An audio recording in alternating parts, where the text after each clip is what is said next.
Chapter 1 Down the Rabbit Hole. Alice was beginning to get very tired of sitting by her sister on the bank, and of having nothing to do. Once or twice she had peeped into the book her sister was reading, but it had no pictures or conversations in it. And what is the use of a book, thought Alice, without pictures or conversations? So she was considering in her own mind, as well as she could, for the hot day made her feel very sleepy and stupid, whether the pleasure of making a daisy chain would be worth the trouble of getting up and picking the daisies, when suddenly a white rabbit with pink eyes ran close by her. There was nothing so very remarkable in that, nor did Alice think it was so very much out of the way to hear the rabbit say to itself, oh dear, I shall be late." When she thought it over afterwards, it occurred to her that she ought to have wondered at this, but at the time it all seemed quite natural. But when the rabbit actually took a watch out of its waistcoat pocket and looked at it, and then hurried on, Alice started to her feet, for it flashed across her mind that she had never before seen a rabbit with either a waistcoat pocket or a watch to take it out of. And burning with curiosity, she ran across the field after it, and fortunately she was just in time to see it pop down a large rabbit hole under the hedge. In another moment, down went Alice after it, never once considering how in the world she was going to get out again. The rabbit hole went straight on like a tunnel for some way, and then dipped suddenly down, so suddenly that Alice had not a moment to think about stopping herself before she found herself falling down a very deep well. Either the well was very deep, or she fell very slowly, for she had plenty of time as she went down to look about her and to wonder what was going to happen to her next. First she tried to look down and make out what she was coming to, but it was too dark to see anything. Then she looked at the sides of the well and began to notice that they were filled with cupboards and bookshelves. Here and there she saw maps and pictures hung upon pegs. She took down a jar from one of the shelves as she passed. It was labeled orange marmalade, but to her great disappointment it was empty. She did not like to drop the jar for fear of killing somebody underneath, so managed to put it into one of the cupboards as she fell past it. Well, thought Alice to herself, after such a fall as this, I shall think nothing of tumbling downstairs. How brave they'll all think me at home. Why, I wouldn't say anything about it, even if I fell off the top of the house, which was very likely true. Down, down, down. Would the fall never come to an end? I wonder how many miles I've fallen this time, she said aloud. I must be getting somewhere near the center of the earth. Let me see, that would be 4,000 miles down, I think. For you see, Alice had learned several things of the sort in her lessons in the schoolroom, and though this was not a very good opportunity for showing off her knowledge, as there was no one to listen to her, still it was very good practice to say it over. Yes, that's about the right distance, but then I wonder what latitude or longitude I've got to. Alice had no idea what latitude was, or longitude either, but thought they were nice grand words to say. Presently she began again. I wonder if I shall fall right through the earth. How funny it'll seem to come out among the people that walk on their heads downwards. The antipathies, I think. She was rather glad there was no one listening this time, as it didn't sound at all the right word. But I shall have to ask them what the name of the country is, you know. Please, ma'am, is this New Zealand or Australia? And she tried to curtsy as she spoke. Fancy curtsying as you're falling through the air. Do you think you could manage it?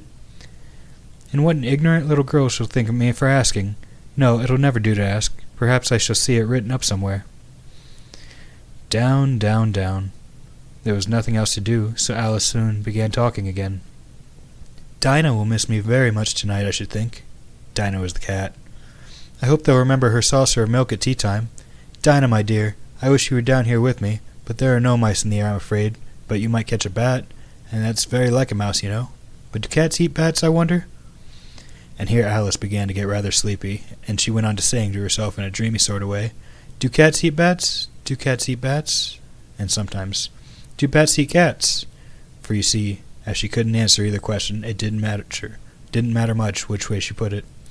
She felt that she was dozing off, and had just begun to dream that she was walking hand in hand with Dinah, and saying to her very earnestly, Now, Dinah, tell me the truth. Did you ever eat a bat? When suddenly, thump, thump, down she came upon a heap of sticks and dry leaves, and the fall was over. Alice was not hurt a bit, and she jumped up onto her feet in a moment. She looked up, but it was all dark overhead. Before her was another long passage, and the white rabbit was still in sight, hurrying down it. There was not a moment to be lost. Away went Alice like the wind, and was just in time to hear it say, as it turned a corner, Oh, my ears and whiskers, how late it's getting! She was close behind it when she turned the corner, but the rabbit was no longer to be seen. She found herself in a long, low hall, which was lit up by a row of lamps hanging from the roof. There were doors all around the hall, but they were all locked, and when Alice had been down, all the way down on one side and up the other, trying every door, she walked sadly down the middle, wondering how she was ever to get out again.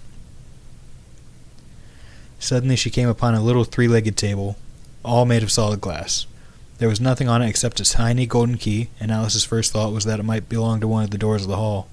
But alas! Either the locks were too large or the key was too small, but at any rate it would not open any of them. However, on the second time around, she came upon a low curtain she had not noticed before, and behind it was a little door about 15 inches high. She tried the little golden key in the lock, and to her great delight, it fitted.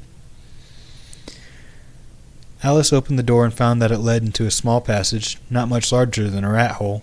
She knelt down and looked along the passage into the loveliest garden you ever saw.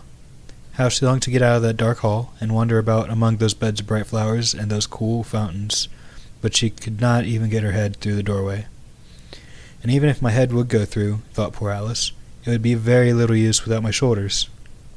Oh, how I wish I could shut up like a telescope. I think I could, if only I knew how to begin. For you see, so many out-of-the-way things have happened lately, and Alice had begun to think that very few things indeed were really impossible. There seemed to be no use in waiting by the little door, so she went back to the table, half hoping she might find another key on it, or at any rate a book of rules for shutting people up like telescopes. This time she found a little bottle on it, which certainly was not there before, said Alice, and round the neck of the bottle was a paper label with the words "Drink Me" beautifully printed on it in large letters. It was all very well to say "drink me," but the wise little Alice was not going to do that in a hurry. "No, I'll look first," she said, "and see whether it's marked poison or not." For she had read several nice little histories about children who had got burnt, and eaten up by wild beasts, and other little things, all because they would not remember the simple rules their friends had taught them, such as that a red-hot poker will burn you if you hold it too long, and that if you cut your finger very deeply with a knife, it usually bleeds. And she had never forgotten that if you drink much from a bottle marked poison, it is almost certain to disagree with you sooner or later. However, this bottle was not marked poison, so Alice ventured to taste it, and finding it very nice, it had in fact a sort of mixed flavor of cherry tart, custard, pineapple, roast turkey, toffee, and hot buttered toast. She very soon finished it off. "What a curious feeling," said Alice. "I must be shutting up like a telescope."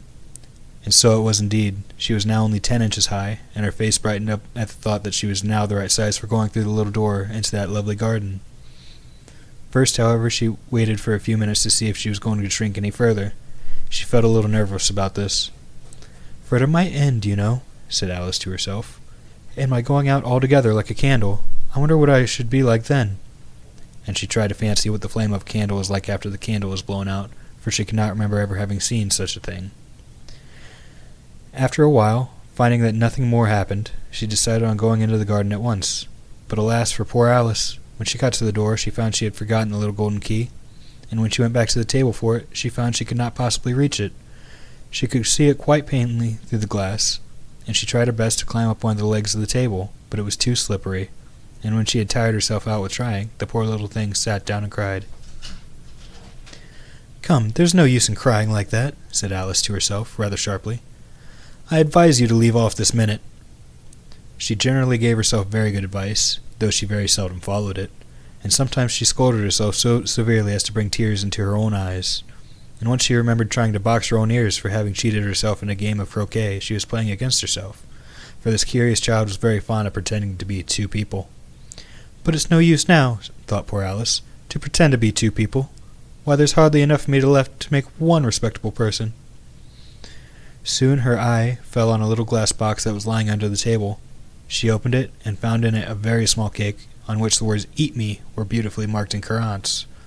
"Well, I'll eat it," said Alice, "and if it makes me grow much larger, I can reach the key, and if it makes me grow smaller, I can creep under the door, so either way I'll get into the garden, and I don't care which happens." She ate a little bit, and said anxiously to herself, "Which way? Which way?" holding her hand on the top of her head to feel which way it was growing. And she was quite surprised. It remained the same size. To be sure, this generally happens when one eats cake, but Alice had gotten so much into the way of expecting nothing but out-of-the-way things to happen, that it seemed quite dull and stupid for life to go on in the common way. So she set to work and very soon finished off the cake. End of chapter 1.